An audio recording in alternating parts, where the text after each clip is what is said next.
Halo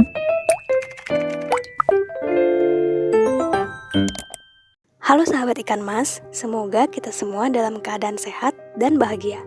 Disadari atau tidak, pandemi COVID-19 tidak hanya berefek pada kesehatan fisik, tapi juga kesehatan jiwa kita.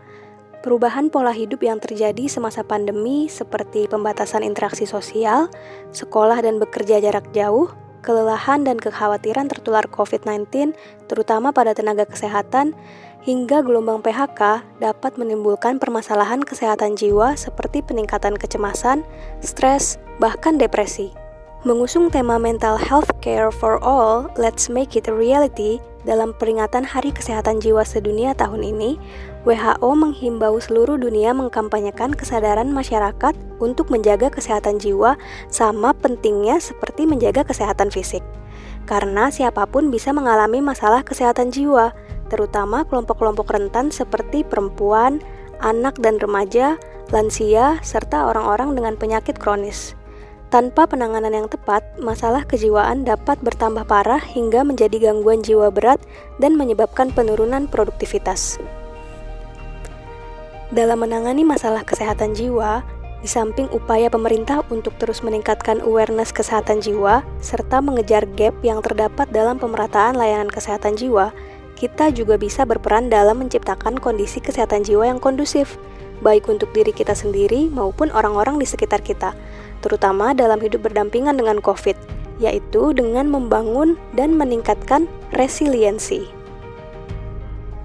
Resiliensi merupakan kemampuan seseorang dalam menghadapi kesulitan dan bangkit dari peristiwa tersebut. Resiliensi bukan seperti trampolin atau kemampuan membal, di mana kita akan turun pada satu waktu lalu naik di waktu yang lain. Tapi resiliensi lebih seperti seseorang yang mendaki gunung tanpa peta jejak. Kita perlu waktu, kekuatan, dan bantuan dari orang-orang di sekitar kita. Kita pun mungkin mengalami kemunduran di perjalanan tersebut, tapi pada akhirnya kita terus bergerak menuju puncak. Orang yang resilient bukan berarti tidak mengalami masalah yang lebih berat dibanding orang yang kurang resilient. Mereka mungkin sama-sama mengalami stres, pengalaman pahit, hingga trauma. Namun, orang yang resilient mampu memanfaatkan kekuatan mereka dan mencari bantuan dari sistem pendukung untuk mengatasi masalah tersebut. Oleh sebab itu, terdapat 3 faktor penting yang dapat menentukan resiliensi seseorang, yang disebut 3 sources of resilience, yaitu I am atau kekuatan pribadi, I have atau dukungan dari lingkungan sosial, dan I can atau keterampilan sosial dan interpersonal. Di antara kalian mungkin ada yang sudah menyaksikan series terbaru dari Netflix yang berjudul Made. Tayangan ini menunjukkan secara apik bagaimana resiliensi dibangun oleh tokoh utama, yaitu Alex, dalam menyelesaikan satu persatu permasalahan hidupnya. Alex digambarkan sebagai sosok ibu muda dengan masalah sosioekonomi. Kekerasan emosional yang dialami Alex dari suaminya memberikan trauma dan mendorongnya untuk hidup mandiri secara finansial sambil membesarkan putrinya, demi masa depan yang lebih baik, yang kemudian mengantarkan Alex pada kondisi tidak memiliki sumber penghasilan, tidak memiliki tempat tinggal, dan terancam kehilangan hak asuh atas tuduhan membawa pergi putrinya tanpa persetujuan suami. Untuk mencapai tujuannya, Alex tidak segan meminta bantuan dari dinas sosial, yang mengarahkannya untuk tinggal di penampungan korban KDRT dan membantunya mendapat pekerjaan dengan upah harian sebagai pembersih rumah. Di penampungan KDRT, Alex pun mendapat bantuan terapi pemulihan PTSD, bantuan untuk memperjuangkan hak asuh anaknya, serta dukungan psikologi dari pertemanannya dengan sesama penyintas KDRT.